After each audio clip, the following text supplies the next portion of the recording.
मुख्यमंत्री जी ने 9वां बजट लगातार पेश किया है जी। हमको गर्व है जी। देश की महिला वित्त मंत्री पर, जिन्होंने देश को आगे बढ़ाने वाला बजट दिया है। ये मोदी जी की सरकार है, ये देश हित में काम करती है, लोगों के हित में काम करती है, लोक कल्याण के लिए काम करती है। और यही कारण है, ये अच्छे बजटों का कारण है कि भारत लगातार आर्थिक क्षेत्र में मजबूत हो रहा है।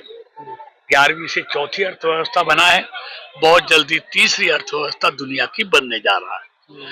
और इस बजट में चाहे युवा हो, चाहे महिला हो, चाहे किसान हो, चाहे गांव हो, चाहे व्यापारी हो, हर किसी का ध्यान रखा गया है। यानी कि ये बजट 2047 के विकसित भारत के लिए बजट है, देश को आगे बढ़ाने वाला बजट है, देश को आर्थिक तौर पे मजबूत करने वाला बजट है। और ये बजट विकसित भारत में बहुत बड़ा सहयोग करने वाला है। आप बजट की अच्छी बात कर रहे हैं, परंतु विपक्ष का जो है अब से प्रतिक्रिया आनी शुरू हो गई है कि बजट में गरीब लोगों का ध्यान नहीं दिया, कई चीजों पर ध्यान नहीं दिया गया है। मोदी जी ने पहले दिन से आज तक कहा था, मेरी सरकार इस देश के गरीबों को समर्पित सरकार है। और मोदी सरकार की हर योजना में आपको गरीब दिखाई देगा, उसके कल्याण का काम दिखाई देगा। और इसलिए तो लगातार 3 बार से उन गरीबों का आशीर्वाद मोदी जी को मिल रहा है, गरीबों की दुआएं मोदी जी को मिल रही हैं, इसलिए लगातार जीत रहे हैं। विपक्ष तो हताश है, निराश है, क्यों कहने के लिए कुछ है नहीं। हर चीज पर कुछ ना कुछ, कभी ईवीएम में गड़बड़ बताते हैं, कभी चुनाव आयोग में गड़बड़ बताते हैं, कभी शाही में गड़बड़ बताते हैं, तो इसलिए उन पर कहने के लिए कुछ नहीं है।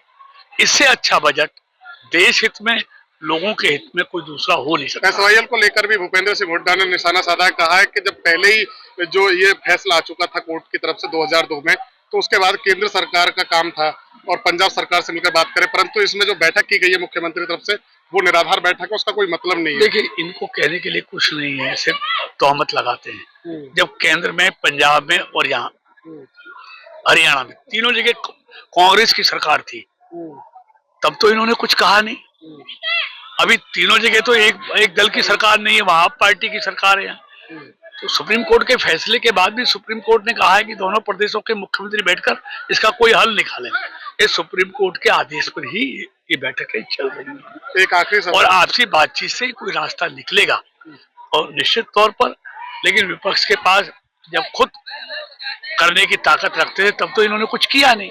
एक आखिरी सवाल मंत्री जी, मनरेगा को लेकर भी निशाना साधा है, कहा कि नाम बदलने से काम नहीं बदलता और उसमें जो है वो कहीं ना कहीं अभी कई खामियां जो है। देखिए, ये हताश है। मनरेगा से गरीब का कल्याण किया गया है, 100 दिन से 125 दिन रोजगार किया गया है।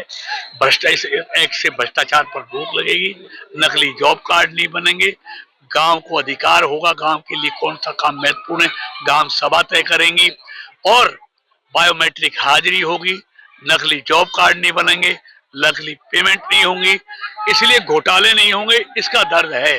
लेकिन रोजगार बढ़ेगा। 2 महीने खेती का काम भी मजदूर करेंगे, तब कोई नया काम शुरू नहीं होगा। इसलिए 100 की जगह 185 दिन गरीब लोगों को काम मिलेगा।